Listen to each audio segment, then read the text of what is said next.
Welcome to the Central Prairie Co-op Podcast, your go-to source for all things agriculture.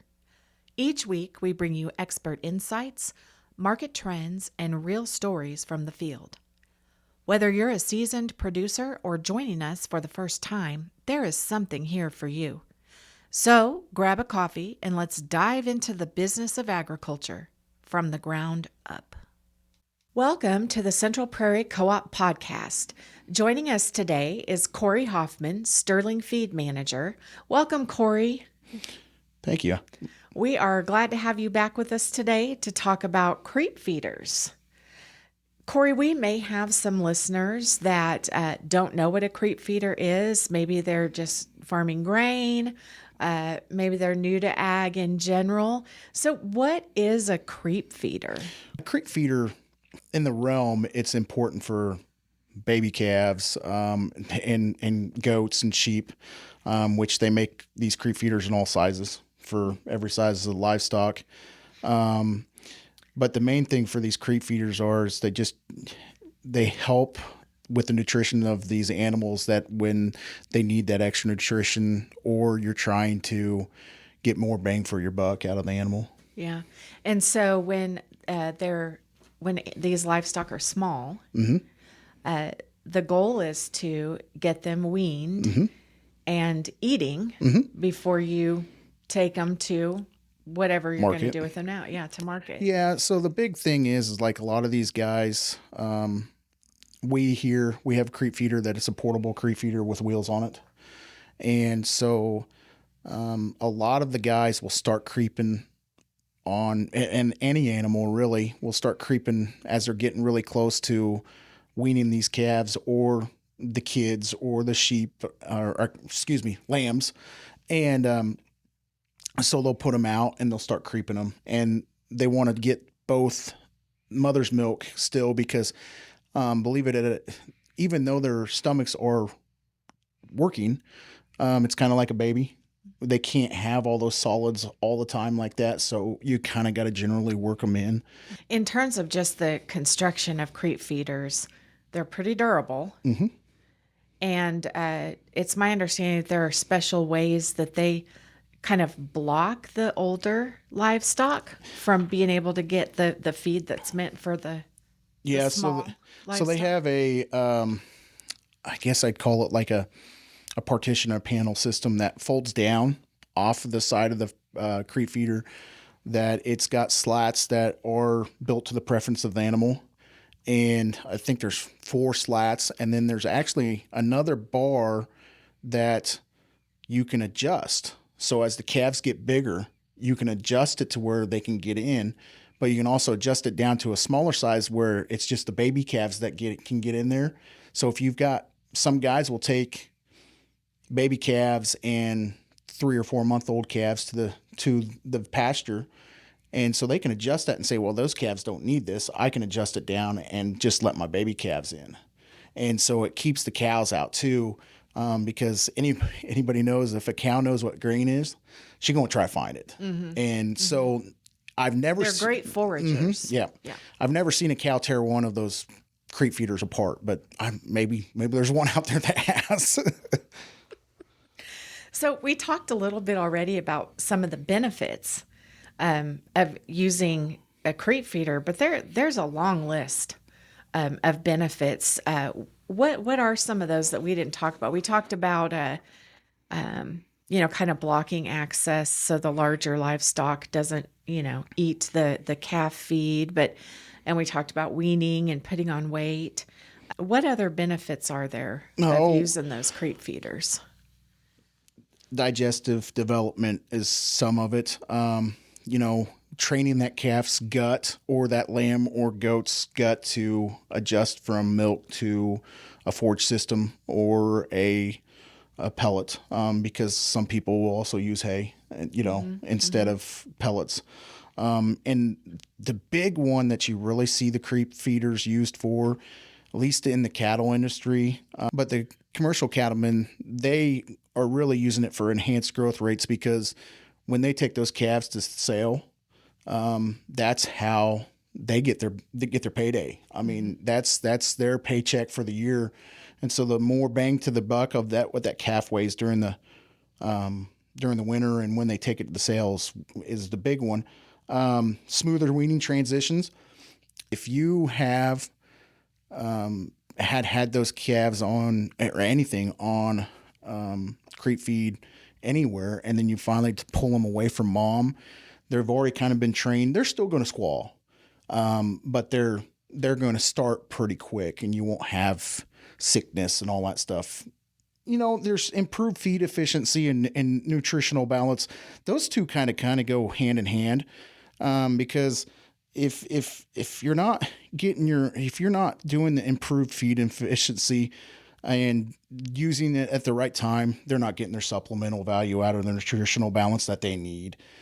So those two kind of go hand in hand, where you got to fill the gaps where on both sides of making sure that the animal's still getting mom's milk, but also getting these added vitamins that are helping this animal grow. Creep feeders, and if you don't know what they look like, they're anywhere from green, red, purple, anything, and you'll see them sitting out in the pasture most of the time.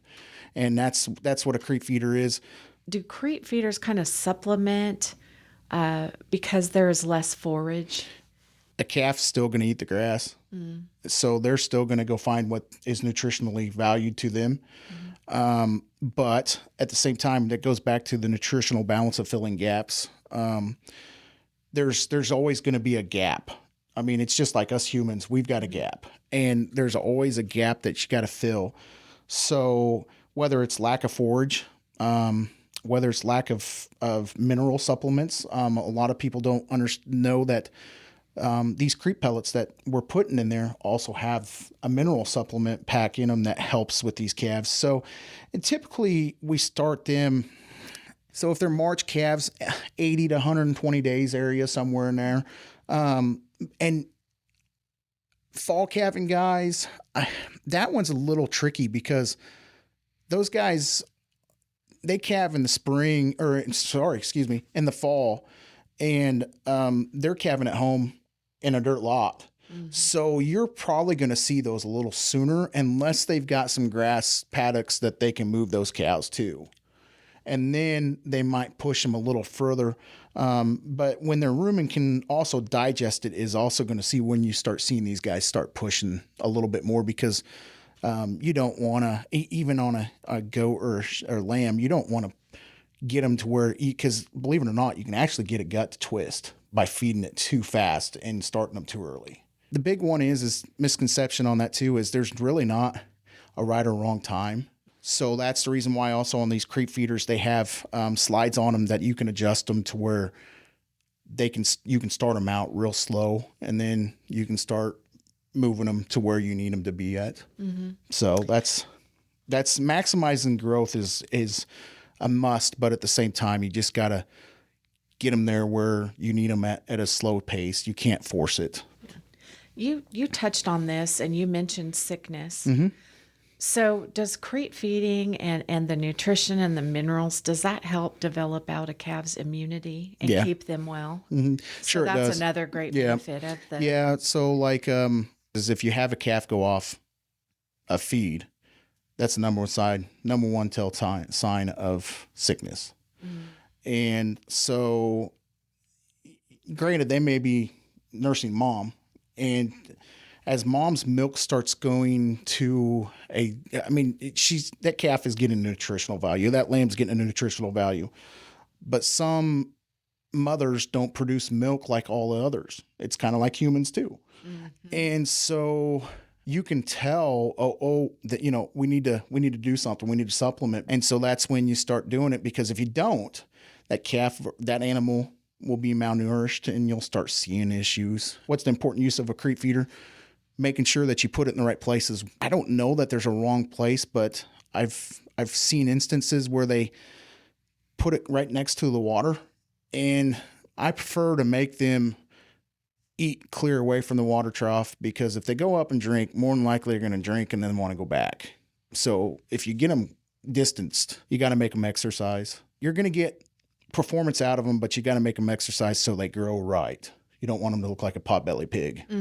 So we kind of touched on this as well, as far as like when to start creep feeding. Everybody has their own practice. I agree with the 80 to 100 days weaning, especially when you start seeing, big one is when you start seeing grass decline.